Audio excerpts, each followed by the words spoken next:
Blighty Boxing, in association with Frank Warren and Queensbury Promotions.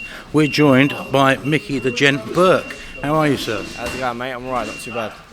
Now then, you're not quite alright, are you? Because I understand, but you're prevented from training tonight by an unfortunate injury. Tell us about it. Yeah, I've gone in the cryo chamber and not put no slippers on. So I've half burnt my feet a little bit, but I'll be alright by tomorrow or so.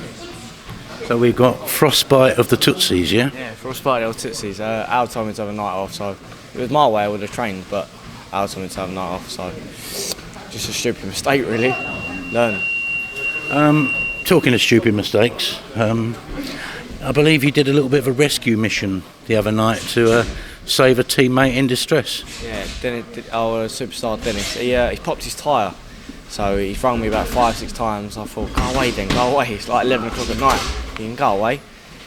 But he said, I need help. I'm like, I've got to go help him out. So I've drove down, helped him out. He's gone, I've got to pop tyre. So then leave the car here, come stay at my house. We'll come back tomorrow and sort it out. So yeah, saved his life again. So we're saying, but a young boy with a traveller background doesn't know how to change a tyre, essentially? No, he don't. He bought like the expanding foam, stuffed it in there, done the whole bottle. We didn't do anything, and he was going, I don't know how to change the tyre. So yeah, so he don't know how to change the tyre. I think he does now. So, yeah. We'd like to hope so. Let's go back to you. You're 3 fights in, 3 very satisfactory 40-36 victories.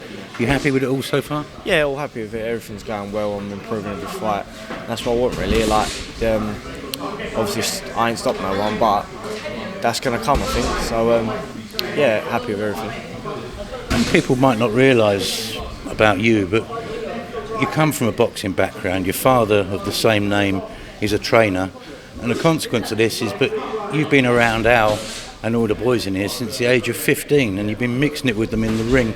I mean, what a great experience that must have given you. Yeah, to be fair, like I was going up the amateur gyms and I was sparring with, obviously I was at Ripton and Fisher and Body Shots, so I was sparring national title like winners and that, so I was sparring good kids. But when I come up here, it's like the pros a bit different. Obviously I had Garton, Skeet, Lerone, all the others. So it was a good experience to come up here. I enjoyed it up here because I was learning all the time. And that's the good thing about up here. There's so many different sparring partners and Al knows so much in the game. So I'm always learning something, which is what I want. How much did that help you in your amateur fights between the age of 15 and 18? You know, when you're sparring British champion level people in Brad and Johnny?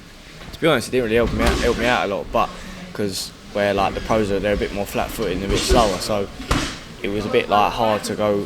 I was training up amateurs, fast my feet up, coming down here, sewing them up. So it was a bit. I got the balance right, and that's why I won the titles. But then when I got to a bit like my last couple of years of the amateurs, I was more of a pro than what I wanted to be. Because I didn't win a lot of titles in my last couple of years because obviously I was so much like a pro, and which that let me down a little bit. But I won what I needed to get where I am now, so that's all what matters really. But given that background, do you feel like a novice pro now, 3-0, or do you feel like a bit more seasoned? It's a bit like, even Al would tell you, I'm probably one of the most seasoned kids here. Like out of all the, like Henry, Sam, Ethan, Dennis, all the boys, I'm more the more mature one. I ain't mature at all, but in the boxing way, I am in that way. But so.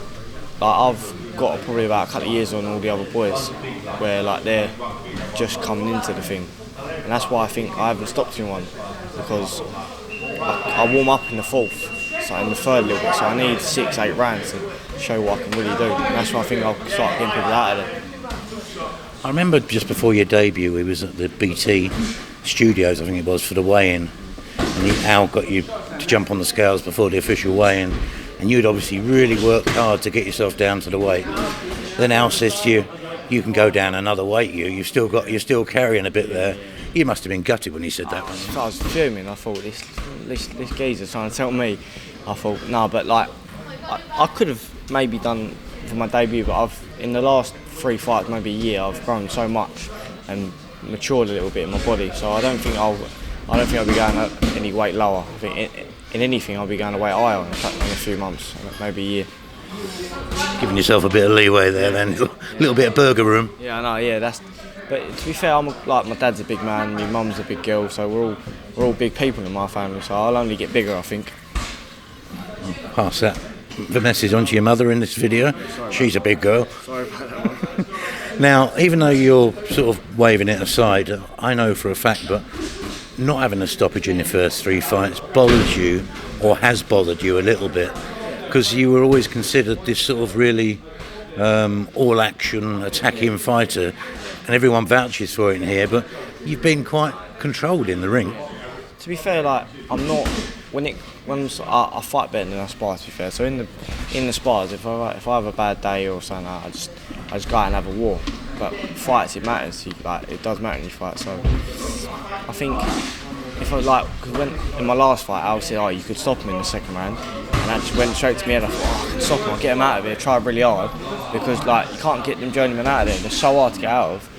So anyone who really is not a journeyman and not really there to get beaten, I can get them out of there because they throw and I can find their openings.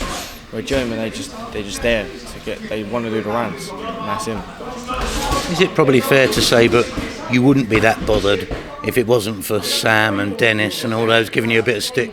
No, to be fair, I've sparred Dennis and all that before. He does it hard, the little fella, and Sam does punch like a train as well. So you can. They don't really bother me. They do dig, but I think I've got mine's not really like a knockout artist punch. I think I'll get to you about 6+ rounds. I think I'll get you in the second half of the fight, not the first. Great stuff. So next out, February 22nd at York Hall. Any news on who you're fighting yet? What sort of opponent Al's looking for? I'm not on that show. Aren't you? Sorry, apologies. So when's your next date? I'm not actually quite sure. I'm just in the gym ticking over, but I think I might be in an April show. I think so. I might be on that one. Or an episode of Cold Feet. Yeah, might be. But yeah. Mickey the Gent, thank you very much, sir, and we'll see you soon.